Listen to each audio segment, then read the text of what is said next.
बिस्मिल्लाहिर्रहमानिर्रहीम। अस्सलामु अलैकुम वरहमतुल्लाहि वबरकातुहू। व्यूअर्स, आज मैं अपनी बुक मल्टीवेरिएट कैलकुलस का ब्रीफ इंट्रोडक्शन करवाता हूँ।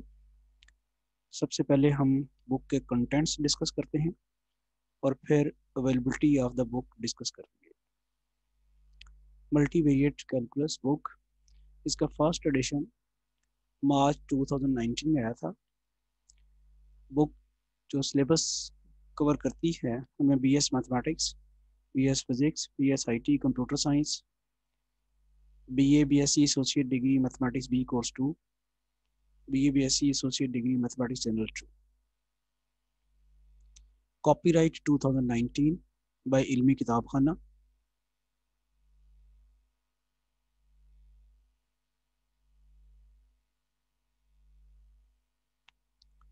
Contents: chapter 1, infinite sequences and series. Viewer, जैसा कि आपको मालूम है कि इन्फिनिट सीरीज का एक topic B course of mathematics में, जनरल मैथमेटिक्स में, बीए बीएससी और एसोसिएट डिग्री की जो डिसिप्लिन हैं उनमें पढ़ाया जाता है। इसी तरह इन्फिनिट सीरीज का टॉपिक जो है बीएस मैथमेटिक्स और BS computer science, BS IT, BS physics, different different disciplines में, डिफरेंट सेमेस्टर में पढ़ाया जाता है। तो इसकी इम्पोर्टेंस को देखते हुए इस किताब में मैंने इन्फिनिट सीक्वेंसेस एंड सीरीज का टॉपिक इंक्लूड किया है। फर्स्ट सेक्शन में सीक्वेंसेस को हम डिफाइन करते हैं, उनकी कन्वर्जेंस, उनके डाइवर्जेंस, उनकी उसकी लिमिट और ये सारा कुछ उसमें फर्स्ट सेक्शन में डिस्कस करते हैं। इन्फिनिट सीरीज और सीरीज की कन्वर्जेंस की डेफिनेशन जो है या डाइवर्जेंस की डेफिनेशन, कब सीरीज इन्फिनिट सीरीज कन्वर्ज करेगी, कब इन्फिनिट सीरीज डाइवर्ज करेगी, वो हम डिस्कस करते हैं सेक्शन 1.2 में। और इन्फिनिट सीरीज की प्रॉपर डेफिनेशन भी इसी सेक्शन में डिस्कस की है। और फिर अब कन्वर्जन टेस्ट शुरू होते हैं हमारे। और सेक्शन 3 जो है उसमें पहला मैं सबसे पहले इंटीग्रल टेस्ट जो है उसको डिस्कस करता हूँ। 1.4 सेक्शन जो 4 है उसमें कंपैरिजन टेस्ट, और सेक्शन 5 में रेशो टेस्ट डिस्कस किया हुआ है। रूट टेस्ट हम सेक्शन 6 में देखेंगे इस बुक के।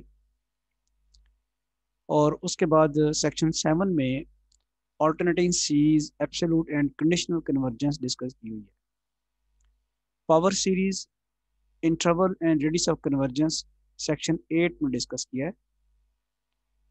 Differentiation and integration of power series ये सेक्शन 9 में डिस्कस किया हुआ है। और चैप्टर के एंड में समरी और चैप्टर फॉर्मूले, यानी इस चैप्टर में जितने फॉर्मूलाज हमने पढ़े हैं वो सारे सम अप करके एंड पे लिख दिए गए हैं ताकि स्टूडेंट्स को याद करने आसान हो। Chapter 2, functions of several variables. Functions of more than one variable. Function of one variable तो आपने ऑलरेडी पढ़ा हुआ है कैलकुलस जो जो आपने पढ़ी थी, कैलकुलस 1 और कैलकुलस 2, और इवन एफएससी में भी आपने फंक्शन ऑफ वन वेरिएबल पढ़ा है। अब फंक्शन हमने पढ़ने हैं जो कि मोर देन वन वेरिएबल के होंगे। इसी तरह limits of function of more than one variable, अगर आपको याद होगा कि आपने लिमिट ऑफ द फंक्शन पढ़ी हुई है, अगर कोई फंक्शन वन वेरिएबल का फंक्शन हो तो उसकी लिमिट आपने पढ़ी हुई है। उसकी लिमिट्स की जो टाइप्स हैं सिर्फ 2 टाइप्स होती हैं, लेफ्ट हैंड लिमिट और राइट हैंड लिमिट। लेकिन जब आप एक से ज़्यादा वेरिएबल का फंक्शन लेते हैं तो फिर वो आप आ जाते हैं प्लेन में। तो फिर लेफ्ट राइट लिमिट्स जो है वो सिर्फ वही काफ़ी नहीं होती, उस लिमिट्स के बहुत सारे पाथ्स बन जाते हैं। वो सारी की सारी चीज़ें जो है हम ये सेक्शन 2 में डिस्कस करते हैं, limits of functions of more than one variable वाले सेक्शन। इसी तरह हमने ऑलरेडी पढ़ी हुई है continuity of the function of one variable. अब और वो उसमें भी आपको याद होगा कि उसकी लिमिट एग्जिस्ट करे और फंक्शन की एक्चुअल वैल्यू के बराबर हो तो उस हम कहते हैं कि फंक्शन कंटिन्यूस है किसी खास पॉइंट के ऊपर। लेकिन यहाँ जो है, यहाँ हम फंक्शन की कंटिन्यूटी पढ़ेंगे मोर देन वन वेरिएबल के लिए। और ये देखें यहाँ ज़रा मुश्किल भी होगी। उसकी वजह ये है कि जैसे मैंने अभी बताया कि जो फंक्शन ऑफ वन वेरिएबल है उसकी लिमिट एग्जिस्ट करने के लिए तो सिर्फ 2 ही पाथ है ना, लेफ्ट और राइट लिमिट एग्जिस्ट करे और बराबर हो तो लिमिट एग्जिस्ट कर देती है। लेकिन यहाँ इन्फिनिट पाथ्स होते हैं। अगर आप प्लेन में आते हैं एक पॉइंट तक पहुँचने के लिए प्लेन में आपके पास इन्फिनिट पाथ होंगे। जबकि अगर फंक्शन वन वेरिएबल का फंक्शन हो तो उसमें एक पॉइंट तक पहुंचने के लिए आपके पास सिर्फ टू ही पाथ्स हैं, क्योंकि पॉइंट नंबर लाइन के ऊपर लाई कर रहा होता है। तो आप नंबर लाइन के चाहे लेफ्ट साइड से आए चाहे लेफ्ट साइड से आएंगे तो एक पाथ बनेगा, राइट साइड से आएंगे तो दूसरा पाथ बनेगा। इसलिए सिर्फ लेफ्ट हैंड और राइट हैंड लिमिट्स लगती हैं। लेकिन जब आप पॉइंट प्लेन में लेंगे तो फिर तो पाथ इन्फिनिट हो जाते हैं, जहाँ से मर्जी आप उस पॉइंट तक पहुंच सकते हैं। जैसे कि ये स्क्रीन जो है ये प्लेन है, ये प्लेन है। तो फर्ज करें इस पॉइंट तक पहुंचना, तो यहाँ से ऐसे स्ट्रेट लाइन जा सकती है, ये ऐसे स्ट्रेट लाइन जा सकती है, ऐसे स्ट्रेट लाइन जा सकती है, कोई कर्व इस पॉइंट से पास कर सकती है, बेशुमार कर्व जो है इस पॉइंट से पास कर सकती हैं। तो पाथ हमारे पास इन्फिनिट हो गए। इस केस में लिमिट जो है एग्जिस्ट करती है या नहीं करती, उसको डिटरमिन करना बड़ा मुश्किल होता है, और उसके बाद फिर फंक्शन की कंटिन्यूटी बतानी होती है। तो ये सारी की सारी चीज़ें जो है सेक्शन नंबर 3 में हम डिस्कस करते हैं। और फिर फाइनली जब जैसे आपने डेरिवेटिव्स पढ़े हुए हैं फंक्शन ऑफ वन वेरिएबल के, अब आप पार्शियल डेरिवेटिव्स पढ़ेंगे। चूंकि फंक्शन एक से ज़्यादा वेरिएबल का होगा तो फिर उसका डेरिवेटिव भी जो लेंगे हम वो पार्शियल डेरिवेटिव होगा। चैप्टर के एंड पे जैसे मैंने भी बताया आपको समरी होगी और फिर चैप्टर फॉर्मूले। Chapter 3 Euler theorem and it's applications. Euler theorem बहुत इंपॉर्टेंट है पार्शियल डिफरेंशिएशन का, और उसमें होमोजीनियस फंक्शन की डिग्री के साथ उसका ताल्लुक होता है, और वो हम बड़ी डिटेल से इसका थ्योरम का थ्योरम की स्टेटमेंट और प्रूफ जो है वो इस चैप्टर में डिस्कस करते हैं, और फिर इसकी एप्लीकेशन भी। सबसे पहले हम होमोजीनियस फंक्शन डिफाइन करते हैं 3.1 सेक्शन में, और आयलर थ्योरम की स्टेटमेंट और उसका प्रूफ सेक्शन नंबर 3.2 में, और उसकी एप्लीकेशन भी सेक्शन नंबर 3.2 में आ जाती हैं। At the end of the chapter summary and chapter number 4 में है। चैप्टर नंबर 4 का जो हेडिंग है वो tangent planes and normal lines, increments and differentials. ये हम ऑलरेडी पढ़ चुके हैं कैलकुलस 1 में, लेकिन उस वक्त फंक्शन वन वेरिएबल का था। अब फंक्शन एक से ज़्यादा वेरिएबल का फंक्शन है, तो इसमें इंक्रीमेंट्स और डिफरेंशियल्स की बेसिकली फार्मूले थोड़े चेंज हो जाएंगे, स्ट्रेटजी वही रहेगी, लेकिन ज़रा थोड़ा सा उससे एक्सपेंड हो जाएगा। द चेन रूल, ये चेन रूल भी आपने फंक्शन ऑफ वन वेरिएबल का लिए पढ़ा हुआ है कैलकुलस 1 में, लेकिन यहाँ चेन रूल ज़रा उससे थोड़ा डिफिकल्ट हो जाएगा और एडवांस हो जाएगा, क्योंकि फंक्शन जो है वो एक वेरिएबल से ज़्यादा वेरिएबल का फंक्शन होगा। डायरेक्शनल डेरिवेटिव्स, ये ऑलरेडी वेक्टर एनालिसिस में आप लोग पढ़ चुके हैं, लेकिन चूंकि ये मल्टीवेरिएट कैलकुलस है, यहाँ फंक्शन जो है वो एक से ज़्यादा वेरिएबल का फंक्शन डिस्कस हम कर रहे हैं, तो डायरेक्शनल डेरिवेटिव यहाँ भी हमने डिस्कस किया। Tangent planes and normals to surfaces, chapter summary and chapter फॉर्मूले। चैप्टर 5 है जी एक्सट्रीमा।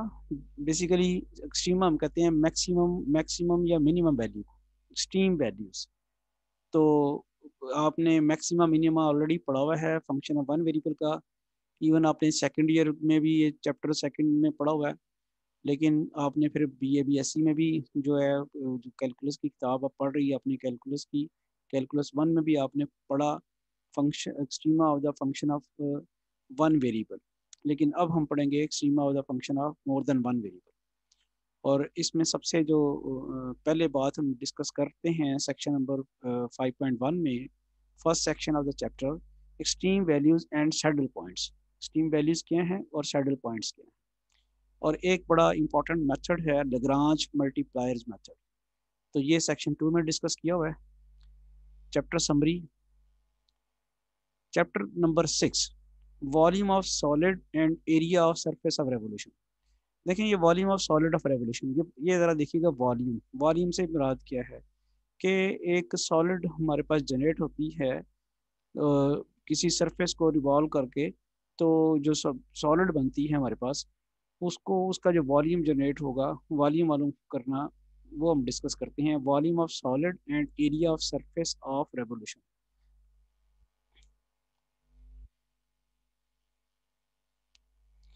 अभी हम देखेंगे कि किसी रीजन को जब हम रिवॉल्व करके जब हम सॉलिड बना लेंगे तो वो उसका फिर वॉल्यूम जो है वो हम फाइंड करेंगे, और हम अगर उसे कोई सरफेस बना लेंगे तो फिर उसका एरिया जो है वो हम फाइंड करते हैं। इसको डिस्कस करते हैं, और इसमें सबसे पहले volume of solid of revolution,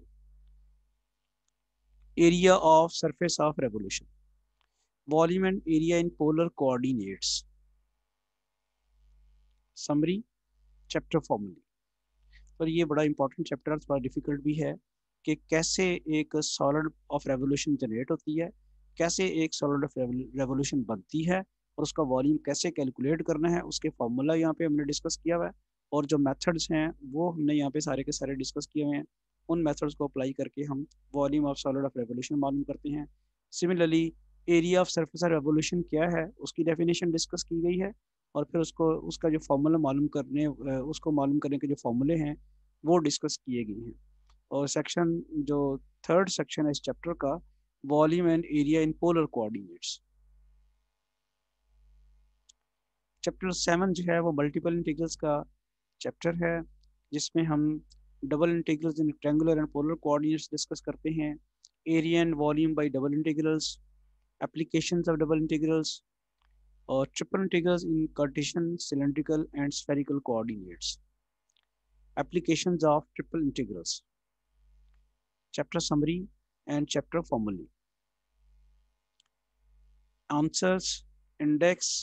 और एंड पे ये बड़ा एक इम्पॉर्टेंट हमारा सेक्शन है जिसमें हमने university question paper solve, question papers लगाए हुए हैं, और उन क्वेश्चन पेपर्स के नीचे फिर हाईलाइट किया हुआ है कि जो क्वेश्चन है वो बुक के किस पेज के ऊपर सॉल्व किया हुआ है।